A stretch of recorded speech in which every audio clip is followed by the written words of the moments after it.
Po mga bro, yan ang ulam natin today. Tonight pala. Yan po mga bro. Sarsyadong kamatis with piniritong isda na tilapia mga bro. Yan po mga bro, umuusok pa yan mga bro. Yan po. Sinong mahilig sa sarsyado yan mga bro, like and share lang po mga bro. Po. Nasandok tayo ng kanin. Napakaputi ng kanin natin mga bro.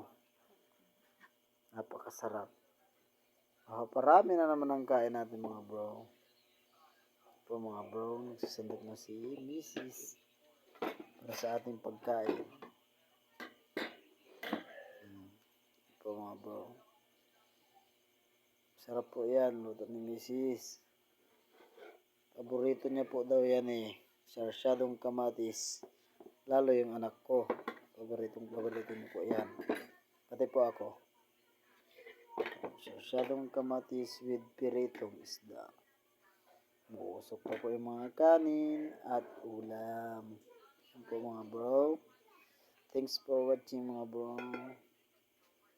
Like and share.